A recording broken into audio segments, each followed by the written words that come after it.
Tu te réveilles un matin et tu regardes les nouvelles en prenant ton petit café. « Ils ont encore réussi! Sacrés scientifiques !» crie le présentateur du journal télévisé. Un rapport a été publié il y a quelques jours. La Lune s'éloigne de plus en plus de l'orbite de la Terre. Sa distance augmente de 5 cm par an. Au cours des 2000 dernières années, elle s'est ainsi éloignée de 660 cm au total. Ce n'est pas une distance trop importante, mais la nouvelle a quand même affolé les gens et les a inquiétés. Ils se sont rassemblés autour de la planète et se sont unis pour essayer d'empêcher la Lune de sortir de l'orbite de la Terre, même si elle ne quittera pas réellement son orbite avant 1 milliard d'années. Mais tout le monde était concentré sur les avantages de la Lune d'autrefois. Il est évident que la vie sur Terre, telle que nous la connaissons, n'aurait pas évolué pareil sans son existence. La Lune contrôle les marées et les molécules de l'atmosphère. Sans elle, les humains, en particulier, n'auraient pas évolué. C'est pourquoi, en raison de la reconnaissance envers la Lune, les hauts gradés ont ordonné aux meilleurs scientifiques de trouver une solution pour la rapprocher de la Terre. Un moteur à propulsion géant a été construit sur la face cachée de la Lune. Il a été allumé et les propulseurs ont essayé de pousser en avant. Mais la force de départ n'a pas été assez forte pour pousser la Lune.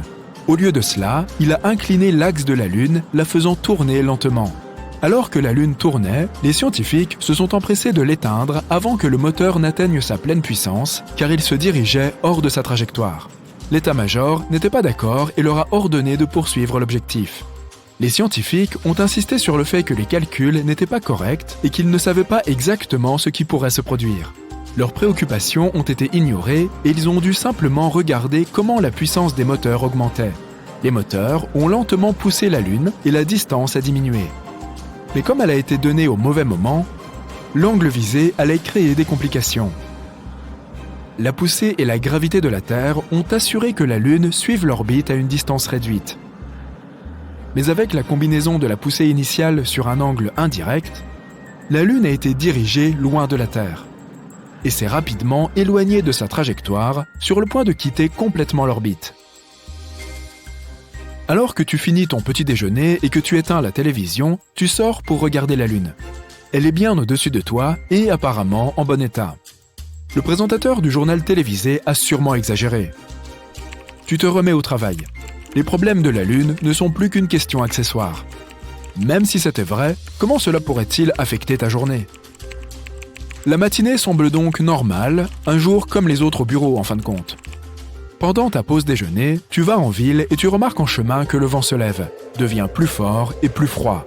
Ça doit être une tempête qui approche. Tu vérifies rapidement l'état de la Lune. Elle semble plus petite, environ la moitié de la taille qu'elle avait ce matin.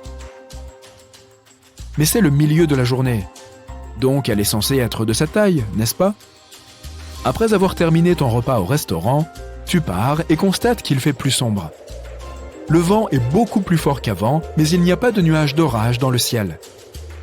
Les gens dans les rues observent le ciel, marqué par quelque chose, probablement une éclipse. Alors que les gens commencent à courir frénétiquement dans les rues, tu regardes au-dessus de toi et tu ne vois pas la Lune. Confus, tu décides de rentrer chez toi pour la journée. En arrivant chez toi, tu allumes la télévision. Le présentateur du journal télévisé, plus grave qu'avant, explique que la Lune a quitté l'orbite de la Terre et se dirige vers l'espace. La perte de la Lune signifie que le cycle quotidien a changé.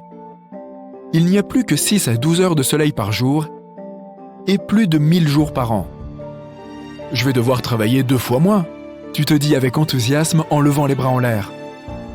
L'absence de la Lune crée un monde complètement différent. C'est la gravité de la Lune qui maintient la Terre en place à un angle de 23,5 degrés, ce qui garantit les conditions météorologiques et les journées normales auxquelles nous sommes habitués. Déconcerté par toutes ces informations scientifiques, tu sors pour vérifier que tu n'es pas victime d'une blague. La semaine de travail plus courte semble trop belle pour être vraie. En regardant le ciel, tu remarques que les étoiles sont plus brillantes que jamais. Tu peux clairement voir les contours de la Voie lactée. Les étoiles sont bien plus nombreuses que dans ton souvenir et Vénus brille bien plus que toutes les autres. C'est un spectacle magnifique, mais tu ne sais pas si la clarté du ciel nocturne valait la peine de faire disparaître la Lune. Tu n'as jamais été intéressé par l'astronomie. Tu décides d'aller te coucher. C'est une bonne idée de s'adapter au nouveau cycle du jour et de la nuit. Tu règles ton réveil sur 2 heures. Cela devrait être assez long, te dis-tu joyeusement. Demain, c'est samedi après tout. Tu dois te lever tôt pour aller surfer. Tu dois profiter des vagues de la marée haute. Tu te réveilles, tu prépares tes affaires et tu vas à la plage. Les nouvelles à la radio expliquent comment la Terre est maintenant plus vulnérable aux astéroïdes sans la Lune. Ensuite, ils parlent de certains problèmes avec les marées, quelque chose comme le fait que la marée est maintenant un tiers de l'envergure qu'elle avait avant. Tu ne sais pas comment cela peut affecter les vagues. Peut-être que cela signifie qu'elles seront plus grandes. Tu te gares sur la plage, tu prends ta planche et tu regardes vers l'endroit où les vagues sont censées être. Ça devrait être la marée haute, mais la mer est bizarrement beaucoup plus loin que d'habitude. Tu passes facilement sur la contrainte de devoir marcher vers l'eau. Après une longue marche pleine d'enthousiasme vers les vagues déchaînées, ton humeur change à mesure que tu t'approches et tu regardes bêtement les petites vagues. Bouleversé, tu rentres chez toi. En conduisant, tu écoutes les nouvelles et tu fais plus attention aux informations fournies. À la place des saisons structurées, il n'y a que des schémas météorologiques imprévisibles.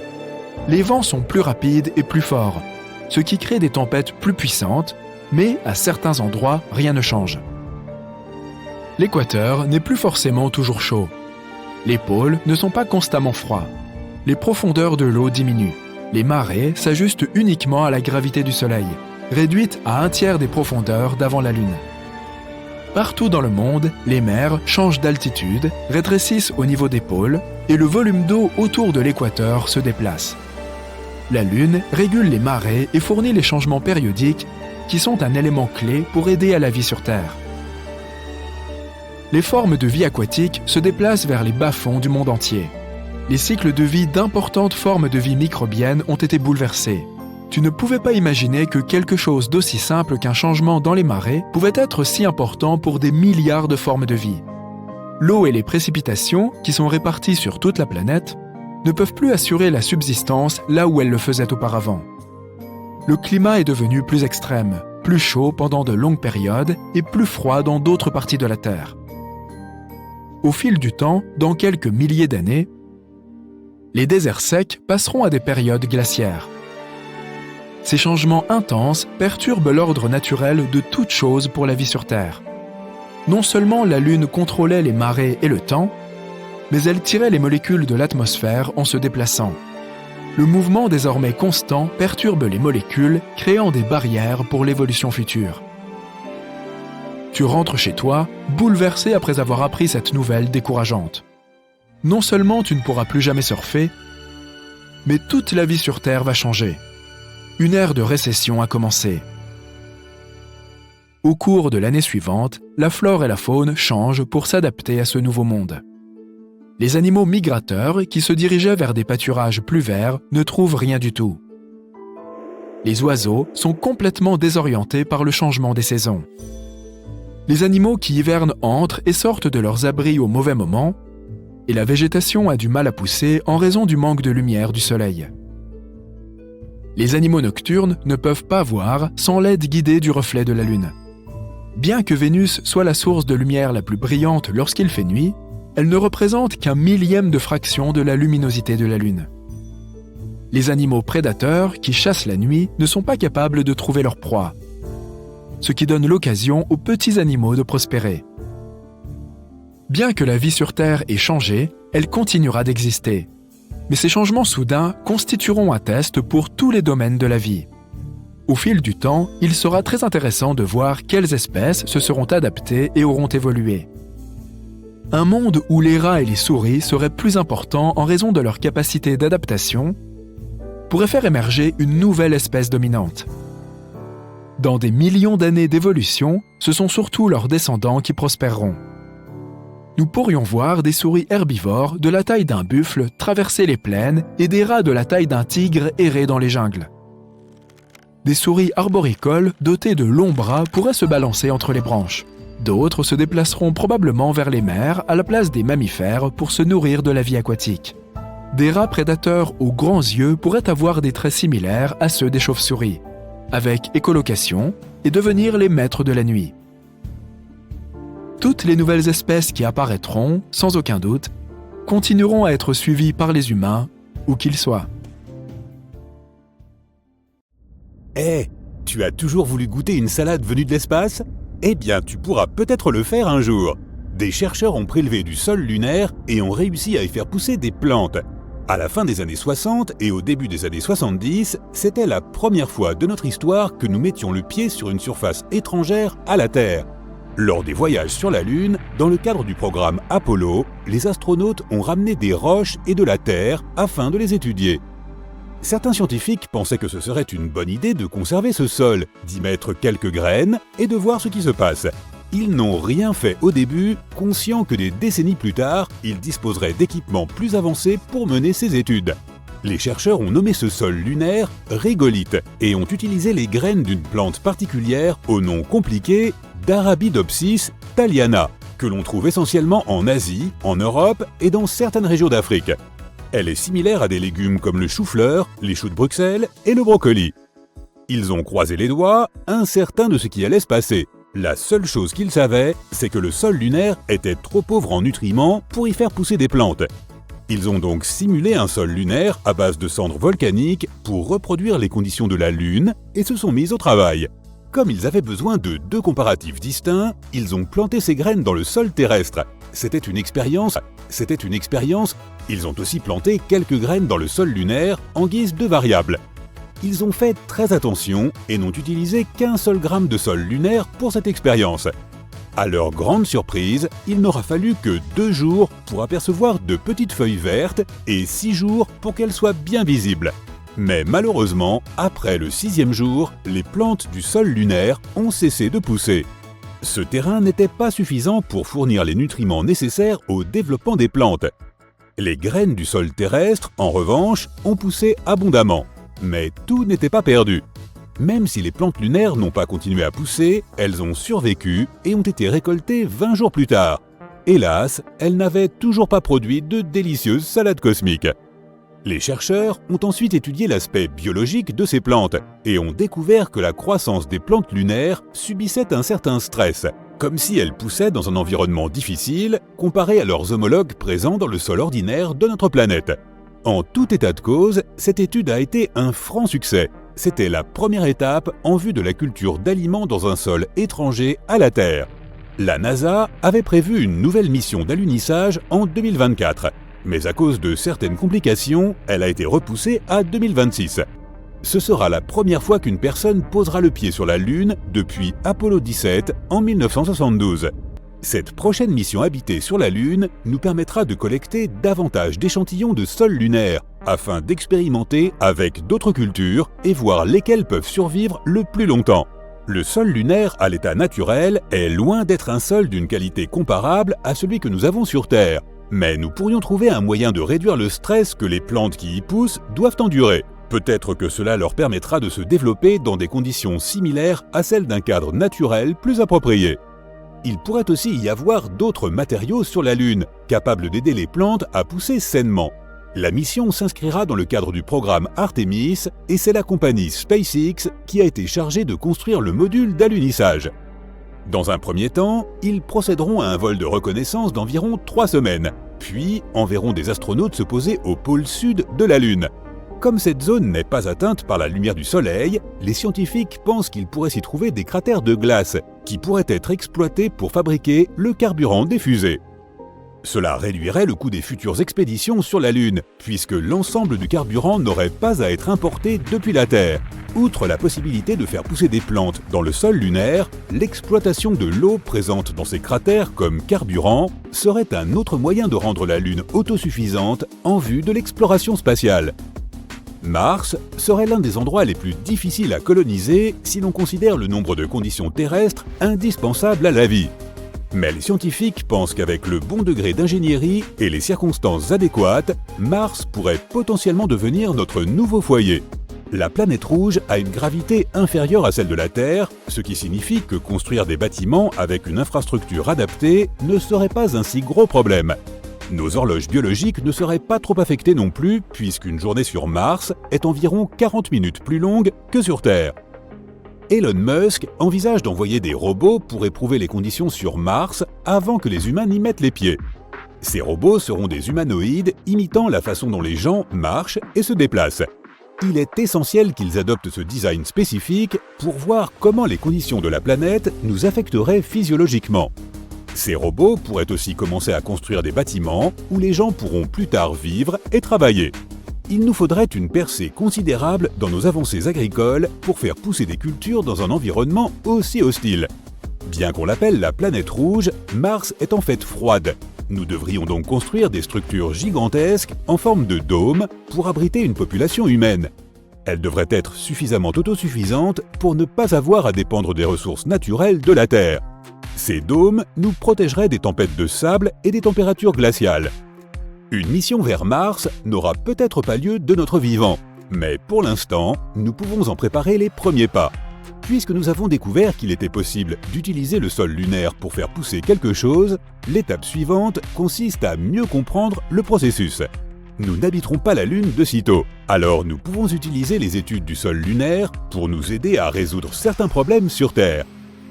Des pays comme l'Inde adoptent peu à peu le smart farming, qui emploie des robots pour accélérer le processus agricole. Certains robots sont conçus pour semer, récolter, arroser et bien d'autres tâches. L'industrie robotique est en constante demande de nos jours. Elle produit des machines uniques, comme des tracteurs automatisés et des drones qui planent au-dessus des champs et arrosent les cultures. Cette forme d'agriculture est censée accroître la productivité et en réduire encore davantage les coûts. Elle permettrait aussi d'économiser de l'eau en calculant le volume exact dont les cultures ont besoin. Une façon de cultiver tout aussi singulière qu'innovante est l'agriculture verticale, qui peut être pratiquée dans des villes très peuplées. Presque n'importe quel entrepôt ou bâtiment abandonné peut faire l'affaire. L'eau utilisée au sommet d'une ferme verticale est recyclée. Elle s'égoutte vers les niveaux inférieurs et est ensuite réutilisée. Les agriculteurs empilent les plantes dans des étagères verticales pour que l'eau s'y égoutte facilement. Ils ont également recours à des lumières naturelles autant qu'artificielles. Ces fermes sont généralement dépourvues de terre. Au lieu de cela, les racines des plantes trempent dans une solution riche en nutriments qui est constamment contrôlée. Cette méthode semble rentable et fournit aux plantes la quantité exacte de nutriments dont elles ont besoin. D'autres fermes verticales y adjoignent des réservoirs au fond desquels vivent des poissons.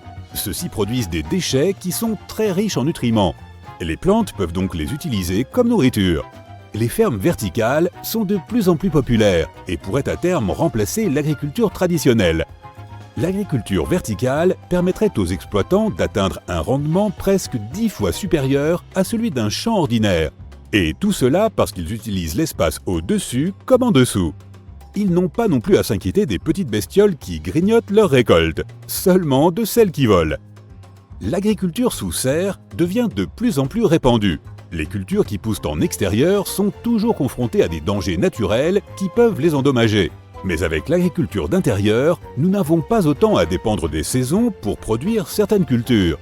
Les serres peuvent reproduire les conditions de tous les climats et nous pouvons obtenir n'importe quel fruit et n'importe quel légume à n'importe quelle saison. Toutes ces méthodes ne sont que les premières étapes avant de nous lancer dans l'agriculture spatiale sur des planètes aux environnements hostiles.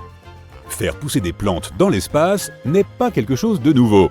La Station spatiale internationale dispose d'ores et déjà d'une série de potagers spécialisés. Les scientifiques examinent également la possibilité de faire pousser des cultures et des plantes en apesanteur, ce qui peut être une source d'aliments frais pour les astronautes. Ils utilisent des lampes à LED au-dessus des plantes afin d'accélérer leur croissance et installent des mécanismes d'arrosage appropriés. Ça pourrait bien être utile pour une poignée d'astronautes dans la Station spatiale internationale. Mais qu'en serait-il si nous voyagions à travers la galaxie pour peupler de nouvelles planètes ?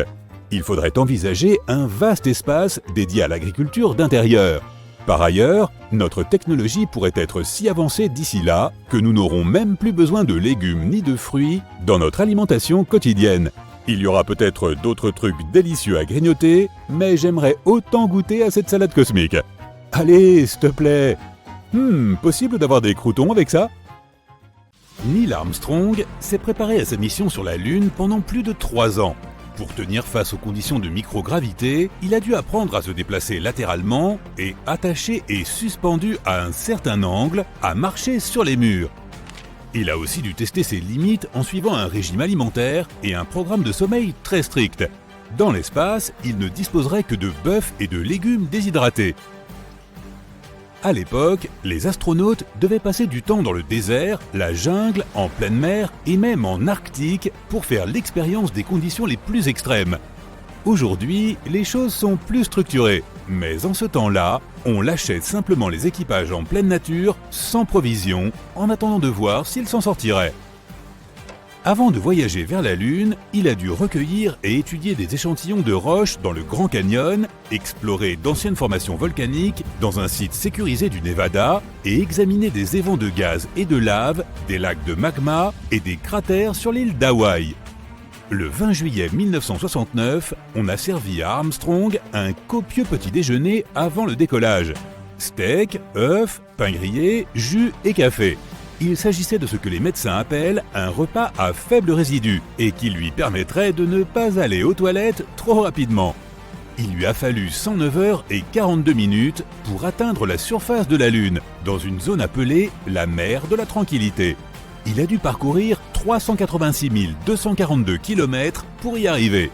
L'équipage aurait pu opter pour l'océan des tempêtes ou Sinus Medei. Mais ce premier site favorisait un bon atterrissage car la visibilité y était suffisante, la surface relativement lisse et sa distance permettait d'économiser du carburant. Lorsqu'il est arrivé à environ 150 mètres au-dessus de la surface lunaire, Armstrong a dû piloter la navette manuellement pour ne pas risquer d'atterrir dans un cratère dangereux. Il a manœuvré en survol pendant environ 1 minute et demie, déplaçant l'appareil avec précision afin de trouver une assise suffisamment stable. Une fois la navette posée, il a immédiatement envoyé un message désormais célèbre au centre de contrôle à terre situé à Houston, au Texas. L'Aigle a atterri.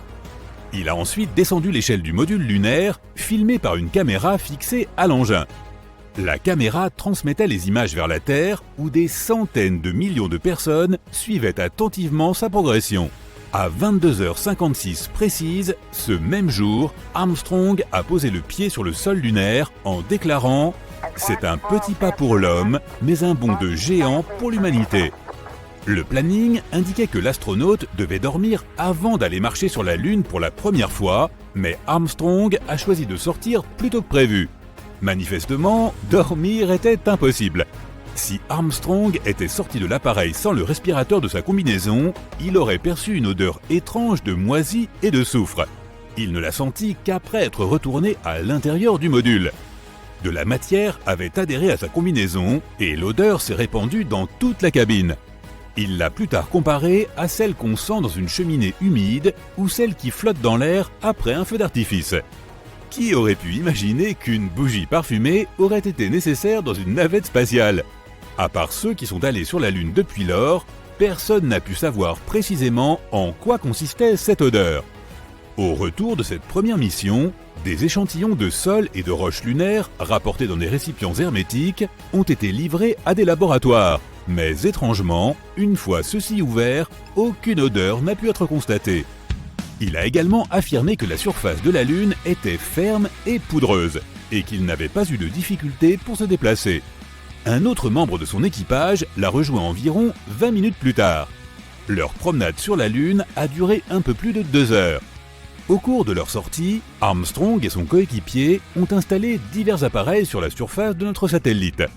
L'un d'eux était destiné à mesurer précisément la distance entre la Terre et la Lune, en chronométrant le trajet aller et retour d'un rayon laser entre les deux corps spatiaux. Un autre était destiné à mesurer la probabilité des tremblements de Lune et des impacts de météorites, ce qui nous a appris que la Lune était bien vivante après tout. Nous savons aujourd'hui que les plus grands tremblements de Lune sont beaucoup plus faibles que les plus grands tremblements de Terre et que ces séismes peuvent durer près d'1 heure, soit beaucoup plus longtemps que sur Terre. Ils ont réussi à recueillir environ 23 kg d'échantillons de roches et de sol. Ils ont également pris de nombreuses photos du terrain et ont planté un drapeau américain. Armstrong a même eu l'occasion de s'entretenir avec le président Richard Nixon pendant moins d'1 minute. Pour finir, Armstrong devait aller explorer ce qu'on appelle aujourd'hui le cratère ouest, à 60 mètres de distance du module lunaire. C'est la plus grande distance parcourue depuis la navette lors de cette mission, à peu près les 2 tiers d'un terrain de football. Une fois son travail terminé, Armstrong est retourné dans le module pour prendre un peu de repos. En se préparant pour le décollage, Armstrong et son équipage ont découvert qu'ils avaient endommagé l'interrupteur d'allumage du moteur d'ascension en le manipulant avec leurs gants. Ce n'est pas grave, se sont-ils dit, et ils ont utilisé un morceau de stylo pour actionner le disjoncteur et lancer la séquence de lancement. À 13h54, le célèbre Aigle a entamé son ascension. En plus des appareils installés sur la surface de la Lune, une plaque a également été posée. Elle dit « Ici, des hommes de la planète Terre ont pris pied pour la première fois sur la Lune, juillet 1969, après Jésus-Christ. Nous sommes venus dans un esprit pacifique au nom de toute l'humanité. » Des années plus tard, Armstrong a dit que la NASA avait limité leur temps sur la Lune parce qu'il ne savait pas si les combinaisons résisteraient aux températures extrêmes de notre satellite. Moins de 127 degrés pendant la journée, à moins 173 la nuit. Les choses se sont un peu compliquées lorsque Armstrong a atterri sur Terre, car il avait été exposé à des particules spatiales inconnues.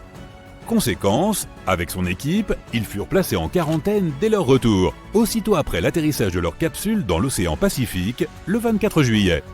Ce confinement imposé aux astronautes d'Apollo 11 est l'une des raisons pour lesquelles nous avons aujourd'hui des micro-ondes dans nos cuisines. En revenant de leur mission, ils ont d'abord passé leur premier jour dans une installation de quarantaine mobile, dite MQF. Bien sûr, il y avait des fauteuils, des couchettes, des toilettes et des douches dans la MQF. Mais il ne restait pas beaucoup de place pour cuisiner de bons plats chauds. Comme il était impossible d'y installer un four ordinaire, mais aussi pour réduire les risques d'incendie, la NASA a dû faire preuve de créativité. Et c'est ainsi que le premier four à micro-ondes de cuisine a été mis au point. Les astronautes pouvaient maintenant facilement préparer leurs repas sans disposer d'une cuisine équipée. Aujourd'hui, tu peux voir ce micro-ondes dans un musée d'Oakland, en Californie. Après son retour sur Terre, Armstrong a déclaré qu'il ne chercherait plus jamais à atteindre les étoiles. Mais il n'a pas pour autant cessé d'explorer. En 1985, il s'est joint à une équipe professionnelle de grands exploreurs pour se rendre au pôle Nord. Il était accompagné de l'alpiniste Edmund Hillary, de l'aviateur Steve Fossett et du photographe Patrick Morrow. Et ensemble, ils ont atteint le pôle le 6 avril 1985. Armstrong a expliqué qu'il voulait voir à quoi ressemblait notre pôle glacé depuis la surface de la Terre. Et il ne l'avait jusque-là vu que depuis la Lune. La mission Apollo 11 fut néanmoins inoubliable pour Armstrong, car en 2015, la Smithsonian Institution a découvert qu'il avait gardé un sac en tissu rempli de différentes petites pièces provenant du module lunaire. Parmi celles-ci, son câble de ceinture, quelques lampes et leurs supports, une clé à molette d'urgence et le viseur optique qui était installé au-dessus du hublot du module d'Armstrong. Il contenait également la caméra d'acquisition des données qui a enregistré les images emblématiques d'Armstrong faisant son petit pas sur la Lune. Armstrong a gardé ce sac pendant de nombreuses années, jusqu'à ce que sa veuve le retrouve parmi ses affaires. Il n'en avait même pas parlé à son biographe, qui lui avait pourtant demandé plusieurs fois s'il avait conservé quelque chose en souvenir de sa mission. Mais il n'y avait rien de clandestin dans son acte. Il a simplement affirmé, en rentrant, vouloir rapporter quelques petites choses sans importance. Il fait nuit dehors, presque 2 heures du matin. Tu sors regarder le ciel, et voici la Lune, brillante et pleine. Tu penses peut-être en savoir beaucoup sur le satellite naturel de la Terre. Mais laisse-moi te poser la question suivante. Comment s'est-elle formée ? La réponse est que personne ne le sait. Mais bien sûr, il existe quelques théories. La plus répandue, appelée hypothèse de l'impact géant, affirme que la Lune se serait formée lors d'une collision entre la Terre et une autre planète. Cette planète devait être plus petite que la nôtre, approximativement de la taille de Mars. La collision elle-même se serait probablement produite il y a environ 4,5 milliards d'années. Une autre théorie, dite de la capture, avance que la Lune était un astéroïde ou un autre corps errant. Elle se serait formée quelque part dans le système solaire et en passant près de la Terre, aurait été happée par la gravité de notre planète. Sauf qu'il y a un hic. Notre planète et la Lune présentent des similitudes isotopiques et chimiques remarquables. Elles doivent donc avoir une histoire commune, ce qui signifie que la Lune n'a pas pu être créée ailleurs. D'autres experts pensent qu'à un moment donné de son lointain passé, la Terre tournait si vite qu'une partie de sa matière se serait détachée. Elle se serait rapidement mise en orbite autour de notre planète et c'est ainsi que la Lune serait apparue dans le ciel. Mais là encore, il y a un problème. Dans ce cas, le type de minéraux présents sur la Lune ainsi que leurs proportions devraient être les mêmes que sur Terre. Or, il existe de légères différences. La Lune est riche en matériaux qui se seraient formés très rapidement à haute température. Il existe une autre théorie, sans doute la moins passionnante. Elle prétend que le satellite naturel de la Terre pourrait être tout simplement apparu en même temps que la Terre lors de sa formation. Mais aujourd'hui, une question plus pressante préoccupe les astronomes. La Lune est-elle vraiment le satellite de la Terre, ou s'agit-il de deux planètes jumelles ? La Lune est de taille conséquente par rapport à notre planète. Elle représente environ un quart de la taille de la Terre. C'est pourquoi certains experts qualifient notre système planétaire de planète double. Mais à quel point est-ce exact ? Pour le savoir, il faut d'abord définir le mot « planète ». Selon l'Union astronomique internationale, une planète est un corps spatial en orbite autour d'une étoile. Suffisamment massif pour avoir une forme presque ronde grâce à sa gravité et qui a dégagé la région autour de sa propre orbite. Maintenant, qu'est-ce qu'un satellite ? Il s'agit d'un corps spatial en orbite autour d'un corps plus grand. Si nous prenons le système Terre-Lune, son centre de gravité appelé le barycentre se trouve à l'intérieur de la Terre. C'est pourquoi, à l'heure actuelle, nous ne pouvons pas vraiment dire que nous vivons dans un système de planètes doubles. D'après cette définition, la Lune est donc le satellite de notre planète. Revenons un peu en arrière, il y a 3 ou 4 milliards d'années. Même si la Lune n'était pas une planète, elle possédait très probablement une véritable atmosphère. Elle se serait formée au moment où de puissantes éruptions volcaniques secouaient notre satellite. Des gaz se sont ainsi répandus sur toute la surface de la Lune et cela s'est passé si vite qu'ils n'ont pas eu le temps de s'échapper dans l'espace. À cette époque, la surface lunaire était constellée de bassins remplis de basalte volcanique. Imagine d'énormes panaches de magma projetés dans les airs, retombant sur le sol et créant des coulées de lave. C'est ainsi que ces bassins de basalte sont apparus à la surface de la Lune. Au retour d'Apollo 11, les scientifiques ont enfin pu mettre la main sur des échantillons rapportés de notre satellite. Ils ont découvert que les coulées de lave y contenaient non seulement du monoxyde de carbone et du soufre, mais aussi les éléments constitutifs de l'eau. Grâce à ces échantillons, les chercheurs ont pu calculer la quantité de gaz qui s'est élevée pour former cette atmosphère. Elle était la plus dense il y a environ 3,5 milliards d'années et aura persisté pendant environ 70 millions d'années. Après quoi, elle s'est dispersée dans l'espace.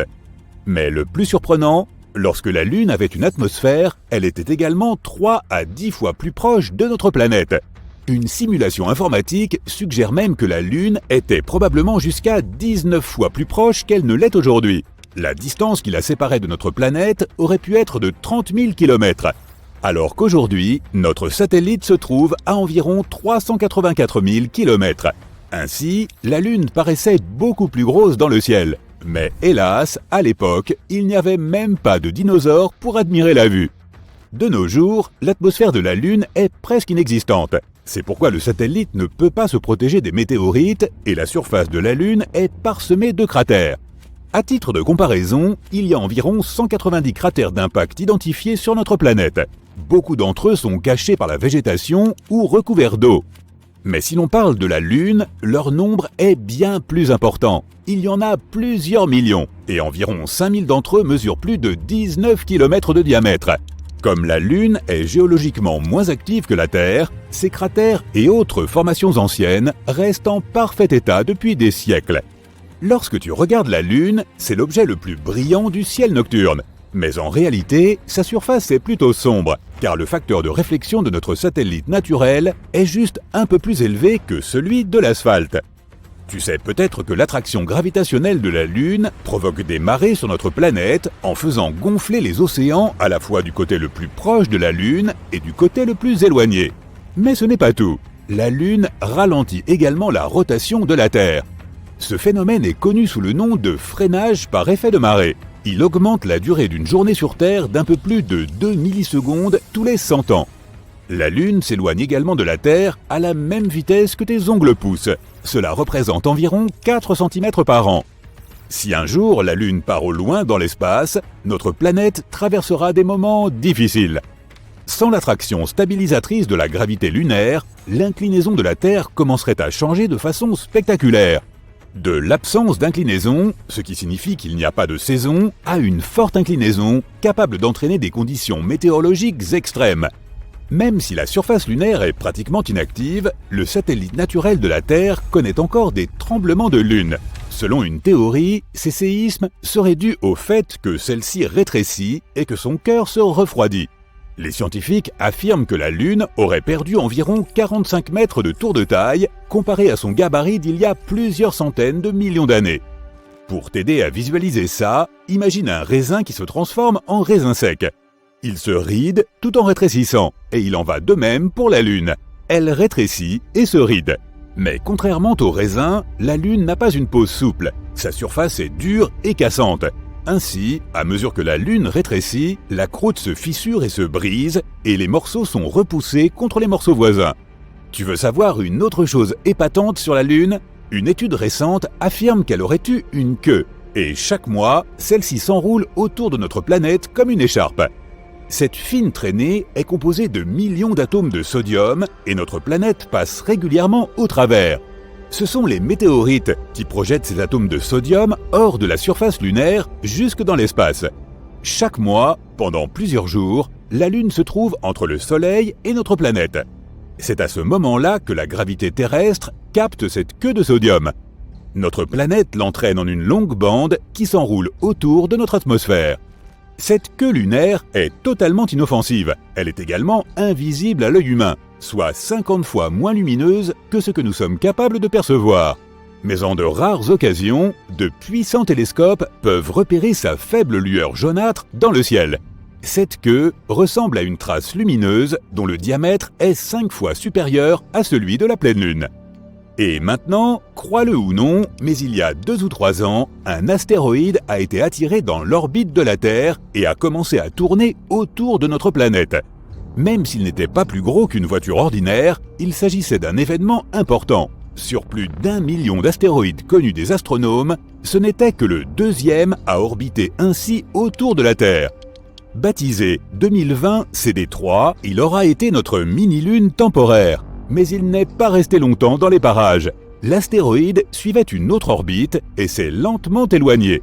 Les objets capturés temporairement, comme 2020 CD3, sont rares. Ils doivent avoir une direction et une vitesse bien spécifiques pour être capturés par l'attraction gravitationnelle de la Terre. Sinon, ils s'écrasent sur la planète ou repartent dans une autre direction. C'est si proche de nous, du moins en termes d'espace. Mais il y a encore tant de choses que nous ignorons sur la Lune. Par exemple, des chercheurs chinois ont collecté des échantillons de sol de la Lune et ont découvert qu'il pourrait y avoir des milliards de minuscules sphères de verre à la surface lunaire. Ce qui est vraiment impressionnant, c'est qu'elles pourraient contenir d'énormes quantités d'eau. Ces minuscules sphères se forment lorsque des météorites frappent la Lune à des vitesses folles, parfois à des centaines de milliers de miles par heure. Lorsque cela se produit, une forte explosion envoie des morceaux de la croûte lunaire voler dans les airs comme du maïs soufflé. À mesure que ces morceaux de croûte refroidissent, ils créent de petites billes de verre qui ressemblent à de minuscules sphères scintillantes. Ces billes sont si petites qu'elles ressemblent à des miettes éparpillées sur la surface de la Lune. Les scientifiques les appellent des verres d'impact. Et il se trouve que le sol lunaire recèle un ingrédient secret qui peut produire de l'eau. L'oxygène. Ainsi, ces petites billes de verre sont comme de minuscules capsules contenant de l'oxygène. Il y a un type particulier de vent appelé vent solaire, composé de protons et d'électrons.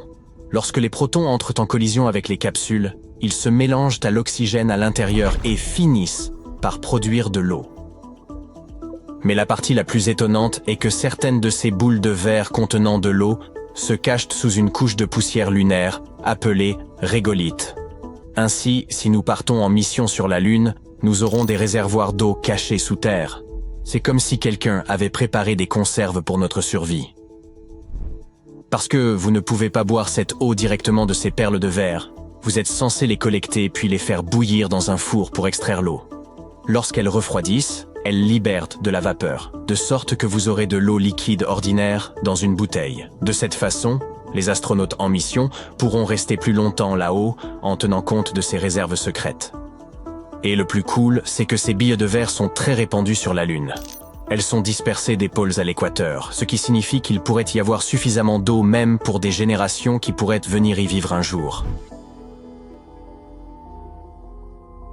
Il y a aussi d'autres endroits dans l'espace où nous pouvons trouver de l'eau. Par exemple, les scientifiques ont découvert un nuage extrêmement vaste de vapeur d'eau situé à 12 milliards d'années-lumière de nous. Pas à portée de main, bien sûr, mais c'est tout de même bon à savoir. Et on parle ici de quelque chose de plus grand que nous ne pouvons imaginer. On pense que le nuage contient au moins 140 milliards de fois la quantité d'eau présente dans tous les océans et mers de notre planète natale. Imaginez nager ou faire de la plongée sous-marine là-bas. C'est comme plonger dans un énorme ballon d'eau qui voyage à travers l'espace. Je veux dire, vous n'auriez pas de sortie compte tenu de la quantité d'eau qui s'y trouve, mais au moins, la vue serait magnifique. L'eau est en réalité omniprésente dans notre système solaire. Elle se présente principalement sous forme de gaz atmosphérique ou de glace, et parfois même sous forme liquide. Il existe probablement aussi de nombreux mondes aquatiques dans notre galaxie. Des scientifiques de l'Université de Copenhague ont découvert de nouvelles preuves passionnantes sur la formation des planètes dans notre système solaire, et au-delà. Leurs modèles informatiques ont confirmé la théorie intéressante de l'accrétion de cailloux, ce qui signifie que les planètes se forment à partir de petits morceaux de glace et de poussière. Cette théorie est basée sur l'observation de disques autour de jeunes étoiles composées de cailloux, représentant plusieurs centaines de masses terrestres. Au fur et à mesure que ces cailloux se heurtent et s'agglomèrent, ils forment des protoplanètes et, finalement, des planètes. Ce qui est encore plus passionnant, c'est que l'eau pourrait être un ingrédient important dans la formation de cette planète. Cela signifie également que l'eau n'est peut-être pas arrivée sur Terre par hasard, par exemple, via des comètes glacées percutant notre planète. Au lieu de cela, peut-être qu'elle était présente depuis le tout début. Peut-être que les planètes de notre voisinage, comme Mars et Vénus, se sont formées avec de l'eau également. Les scientifiques disent également que nous ne devrions pas supposer que nous sommes un cas particulier simplement parce que nous avons de l'eau. Il pourrait y avoir de nombreuses planètes dans toute notre galaxie de la Voie lactée, aussi grandes que la Terre, qui contiennent également de l'eau. Cela signifie qu'il pourrait y avoir de nombreux mondes dans notre galaxie avec des continents et des océans. Ce qui pourrait également signifier qu'il y a une grande quantité de vie là-bas qui attend d'être découverte. Mais ce n'est pas parce qu'il y a de l'eau quelque part que cet endroit serait un bon choix pour des vacances d'été interstellaires pour les générations futures. L'eau sur de nombreuses planètes est probablement emprisonnée dans la roche ou remplie des océans souterrains. Les chercheurs ont examiné plus de 40 exoplanètes que nous connaissons. Elles sont toutes plus petites que Neptune et situées autour de ce que nous appelons des étoiles naines rouges. Celles-ci représentent 80% de toutes les étoiles que nous connaissons dans notre galaxie. Elles sont plus froides que notre Soleil et également le plus petit type d'étoile brûlant de l'hydrogène. Et il pourrait y avoir plus de planètes avec des quantités énormes d'eau que nous ne le pensions. De plus, cette eau peut représenter jusqu'à la moitié de la masse totale de ces planètes. Les scientifiques le savent car ils ont étudié la densité de ces exoplanètes. Ils ont réalisé qu'elles sont trop légères pour être entièrement constituées de roches. J'ai mentionné Vénus auparavant. Aujourd'hui, c'est une planète chaude et rocheuse, un peu plus petite que la Terre, avec une atmosphère sèche et seulement quelques traces de vapeur d'eau. Elle est également très pauvre en oxygène. Mais à ses débuts, la planète était peut-être un monde complètement différent avec de l'eau liquide et même des nuages, ce qui signifie qu'il est possible qu'il y ait eu de la vie. Et si Vénus avait autrefois ressemblé à la Terre, avec des océans et des températures modérées? Ce serait formidable si cela était resté ainsi car ces conditions semblent propices au développement de la vie. Nous serions probablement en train d'écrire des lettres à quelques-uns de nos amis de l'espace là-bas, ou de leur rendre visite déjà. Mais le scénario a pris une direction différente pour Vénus il y a environ 700 millions d'années. La planète est devenue si chaude qu'elle a perdu tout son oxygène. C'est pourquoi elle n'a pas pu former d'eau liquide à sa surface. Au lieu de cela, Elle a développé une atmosphère épaisse composée de dioxyde de carbone, ce qui a rendu ce monde encore plus chaud que Mercure, même s'il est 2 fois plus éloigné du Soleil. Même les comètes glacées qui la bombarderaient ne pourraient pas ramener de l'eau à sa surface. Nous ne pouvons pas le faire non plus de manière artificielle. Ce serait comme essayer de faire pousser une fleur délicate dans un désert. Peu importe la quantité d'eau que vous lui apportez, si les conditions sont trop sèches et rigoureuses, la fleur ne survivra pas. Mais certaines personnes pensent que l'eau présente dans l'atmosphère de notre voisin proche pourrait être suffisante pour le développement de la vie. De plus, les scientifiques ont découvert un composé appelé phosphine, qui est souvent associé aux organismes vivants sur Terre. Peut-être que dans le passé, cela était suffisant. Aujourd'hui, la quantité d'eau sur Vénus est si insignifiante que même nos microbes les plus résistants, extrêmement tolérants à la sécheresse, ne pourraient y survivre. La phosphine est toujours une découverte intéressante qui mérite d'être étudiée, mais ce n'est pas quelque chose qui indique qu'il pourrait y avoir de la vie sur Vénus. Jupiter pourrait être une option plus probable pour cela. La sonde Galileo a traversé l'atmosphère de ce magnifique géant gazeux pour mesurer la température et l'activité de l'eau. Elle a découvert qu'il y avait suffisamment d'eau pour que la vie existe dans les nuages de la planète. Mais malheureusement, il n'y a pas assez de nutriments là-bas. De plus, il y a trop de radiations ultraviolettes, donc la plupart des organismes ne seraient pas capables de survivre là-bas. Et tout le monde connaît Europe, l'une des lunes de Jupiter. C'est cet endroit même dans notre système solaire qui a les meilleures chances de soutenir la vie. Sa croûte glacée cache probablement un océan en dessous. Et à cause de la gravité de Jupiter qui affecte Europe, l'océan n'est pas gelé mais reste liquide. L'océan pourrait même être chaud sous cette croûte glacée, peut-être grâce à des cheminées hydrothermales. Encelade, l'une des lunes de Saturne, a peut-être encore plus de chances d'abriter la vie qu'Europe. Et c'est l'un des meilleurs candidats pour avoir un bel océan chaud et salé sous la surface. Il possède les geysers de glace les plus impressionnants, qui projettent dans l'espace environ 1000 tonnes d'eau chaque heure, accompagnés de sel, de molécules organiques et d'autres matériaux. Mets tes lunettes de soleil car Mercure est un point chaud. Depuis la surface de cette planète, le Soleil semble 3 fois plus grand que depuis la Terre, et la lumière y est 11 fois plus brillante. Mercure tourne peut-être moins vite que la Terre, mais elle sait quand même s'amuser. Sur cette planète, une journée dure 59 jours terrestres, mais ne t'inquiète pas, car une année sur Mercure ne dure que 88 jours après tout. Donc, si tu as toujours rêvé de devenir centenaire, contente-toi de diviser ton âge par 0,25 ou multiplie-le simplement par 4.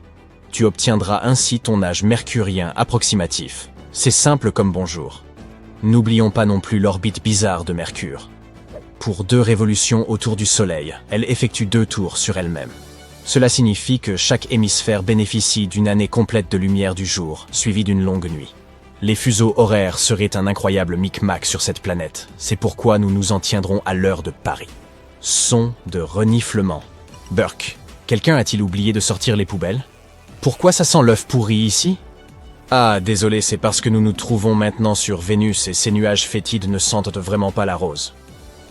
Le jour d'une planète correspond essentiellement au temps qu'il lui faut pour effectuer un tour complet sur son axe.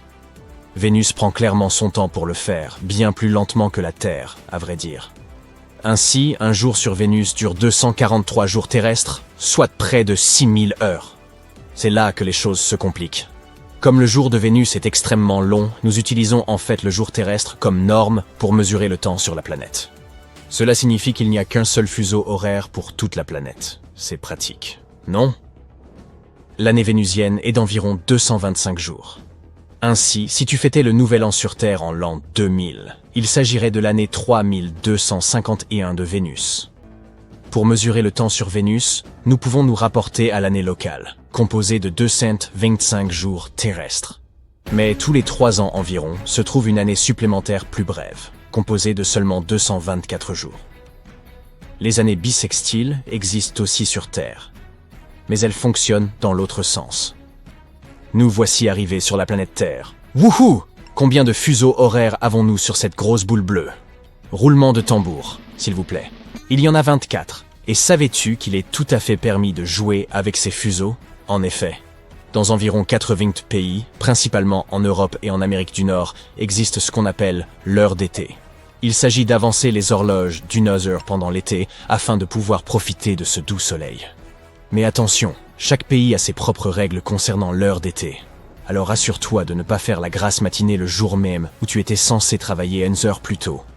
Certaines régions ont même des fuseaux horaires qui diffèrent de la norme universelle d'une demi-heure ou d'un seul quart d'heure. Peux-tu imaginer que la Lune dispose de son propre fuseau horaire? L'Agence spatiale européenne a annoncé lundi qu'il était temps que la Lune ait son propre fuseau horaire synchronisé. Alors que de plus en plus de pays et d'entreprises privées prévoient des missions vers notre proche satellite, il est important que nous nous entendions en matière de maîtrise du temps. À l'heure actuelle, chaque mission emporte avec elle le temps universel coordonné de la Terre, ce qui ne pose pas de problème lorsqu'il n'y a que quelques missions à la fois. Mais avec des dizaines de missions lunaires prévues au cours des prochaines années, les choses vont devenir délicates. Nous avons besoin d'un système pour nous assurer que tout le monde soit sur la même longueur d'onde. Autrement, nous nous retrouverons avec différents engins spatiaux désynchronisés les uns des autres. Et personne ne veut d'un tel chaos dans l'espace. La précision de l'heure est essentielle, autant pour la communication que la navigation. Il faut donc trouver un moyen de s'assurer que chacun soit en mesure de s'accorder avec les autres. L'Agence spatiale européenne n'a pas encore déterminé la forme exacte que prendrait ce nouveau fuseau horaire lunaire, mais elle y travaille. Devrait-il y avoir une seule organisation responsable du maintien de l'heure lunaire? Ou devrions-nous laisser la Lune fixer son propre horaire? Et qu'en est-il de ces fuseaux horaires plus granulaires, basés sur la position du Soleil? Autant de questions importantes auxquelles il conviendra de répondre. Pour ce qui est d'une journée sur Mars, elle ne diffère pas beaucoup d'une journée sur Terre. On parle là de 24 heures, 39 minutes et 35 secondes.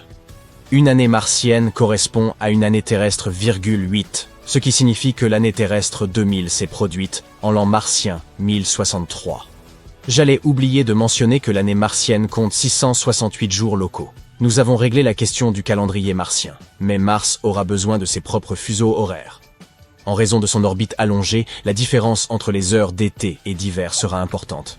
L'heure d'été sera un impératif sur Mars. Un an sur Jupiter dure presque 12 années terrestres. Oui, c'est l'équivalent d'une vie entière pour un chien. Mais nulle inquiétude. Jupiter comporte 12 saisons différentes, histoire de ne pas s'ennuyer, chacune d'entre elles étant presque aussi longue qu'une année terrestre. Sauf que sur Jupiter, une journée ne dure que 9 heures et 55 minutes. De plus, comme celle-ci n'a pas de surface solide, les nuages se déplacent à des vitesses différentes, de sorte que 2 stations atmosphériques flottant librement pourraient se retrouver à 2 jours différents. Si nous vivions sur Jupiter, nous aurions bien besoin d'une application permettant de suivre toutes ces choses. Quoi qu'il en soit, si nous terraformons un jour la région de Jupiter, la majeure partie de sa population continuera à vivre sur ces nombreuses lunes, car l'atmosphère de la planète est tout simplement ingérable. De plus, les périodes de révolution des lunes sont synchronisées entre elles. Nous pourrions donc utiliser le même système de décompte des jours pour toutes les lunes. Sur Io, nous pouvons avoir 2 jours joviens, standards, en un seul jour terrestre.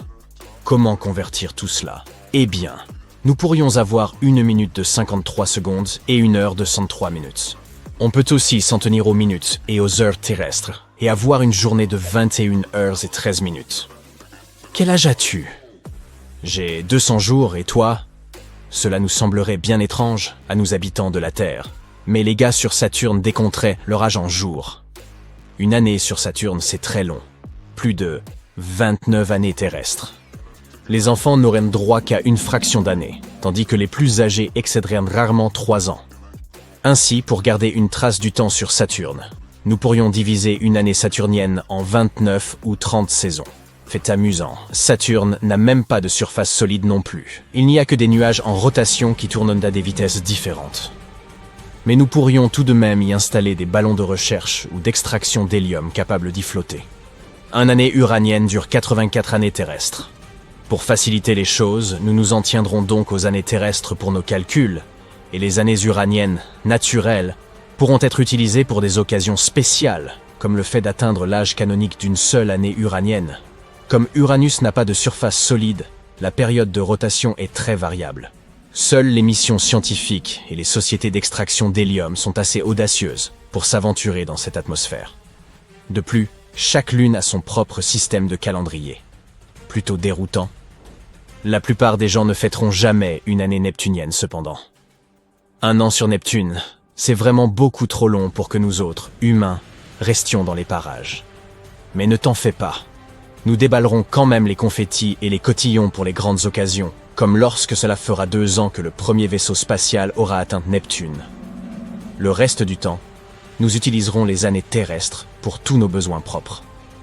Pluton met 240 années terrestres pour tourner autour du Soleil, ce qui est beaucoup trop long pour faire office d'année civile dans notre vie quotidienne. Un jour sur Pluton équivaut presque à une semaine sur Terre. Pour garder une trace du temps, nous allons donc diviser cette durée en 6 jours plutoniens standards, 3 de lumière et 3 de pénombre. Cela signifie qu'un jour standard sur Pluton durera un peu plus qu'un jour terrestre. L'axe de Pluton étant très incliné, il serait inutile d'utiliser des fuseaux horaires. Nous utiliserons donc un seul fuseau pour l'ensemble du système. C'est très simple quand on y pense. Quant à l'année plutonienne standard, elle sera presque la même que l'année terrestre, environ 343 jours. Mais une fois tous les 10 ans, nous ajouterons un jour supplémentaire, juste pour le plaisir. C'est tout pour l'instant. À bientôt sur Pluton.